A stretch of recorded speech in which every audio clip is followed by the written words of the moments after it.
Ooh, good morning, good afternoon, whatever time zone you're in. Welcome to the Shoe Snob unboxing videos, one take wonder. Here we are again with another TLB shoe, but this time from their main collection. The first time that I unboxed a pair of shoes was from their Artista collection. But this is kind of their more, I don't know, entry level price, even though the pricing is not a huge difference in reality. Think about $60 between certain models, 60 to maybe 100. So let's take a look. All right, so shoes are in the bags, black bags, a lot of black bags, black bag thing. Pull them out. Nice pair of black suede tassel loafers. Now I love black suede. It's one of my favorite types of materials. Very underrated in my opinion, very underutilized as well. I presume there's a few reasons. Even though black is generally and probably the most purchased color of footwear in calfskin, I think the reason with black suede being so, I don't know, rare is the issue that black suede, once it gets a bit ratty and tatty, it doesn't look so lush, it doesn't look so luxurious. When it gets that kind of grayish look in the black suede, it's not as nice as when you pull it out and you get this very deep dark black suede look, which I think is super elegant. But again, you know, it's kind of falls into the myth of suede is weak and delicate and doesn't hold up well. As long as you have kind of a suede dye spray to kind of rejuvenate the color, it's, you know, you can upkeep them. And then naturally, just being smart, check the weather. Don't go out on the day it's going to pour all day long. Go out on a sunny day, watch where you step, don't kick stuff, simple things.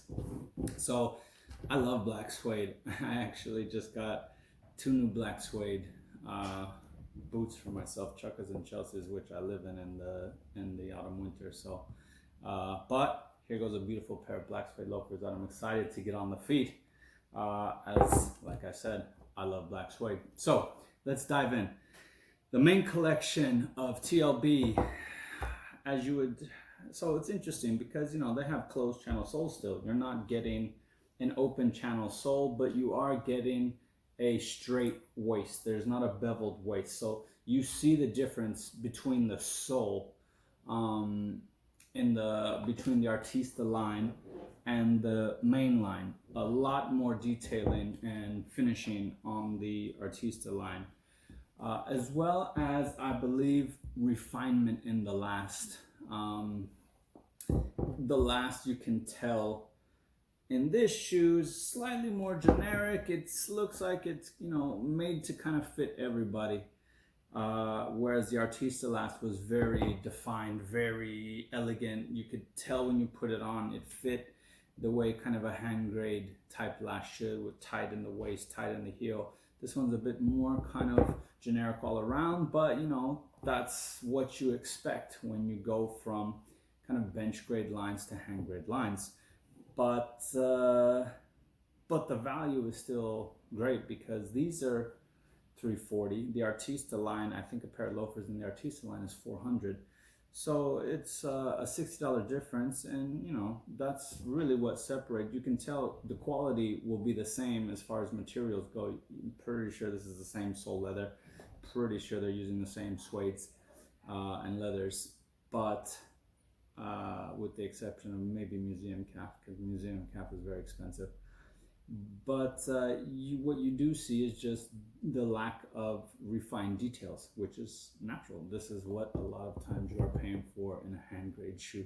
You are paying for all the bells and whistles, every detail to go checked and not go unnoticed, and for it to be as good as possible.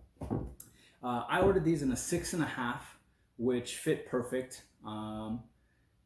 Great shoe, solid. You can tell that these could be your kind of live-in summer shoes if you do like black suede. They have a whole array of colors. I chose black suede because I didn't actually have a pair of tassel loafers in black suede, believe it or not.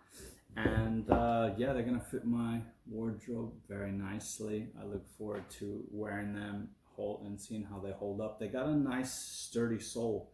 It's interesting because it almost looks like a double sole, but it's not. The welt looks quite like thick. It's got a thick welt, which for me just plays into durability. I'm not gonna say they're the most flexible, but I personally am a person that likes support as opposed to over flexibility, as I think that your feet need it if you're on your feet a lot. If you're at a desk job, you don't need it, but if you're on your feet a lot, then you definitely need a sturdy sole to help support all the weight you're putting on your feet.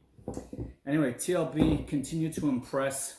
At 340, it's a solid make. There are no flaws. There's nothing that I notice. It's a tiny little. Looks like whoever was creating the lip here on the sole cut into the sole a little bit. Again, not a huge deal. These are the types of things that you create by yourself after wearing them for 5 minutes. So again, when you buy a pair of shoes, try to judge the practicality of the flaws you think you're noticing. If they don't deteriorate from the quality or lifespan of the shoe, then it's really not a big deal. Unfortunately, shoemaking is done by people who work in factories that are big machines that are difficult to work with, and sometimes small mistakes happen. Doesn't make the shoe any less better. And yeah, 340 mainline. I don't know the price of the Oxfords. I presume a little bit more, but great value for money, comfortable, and yeah, I would say true to size. Stick to your size as far as this line goes. The 6.5 from the Artista was a little bit roomy. It was the right size, but it was full in the toe box.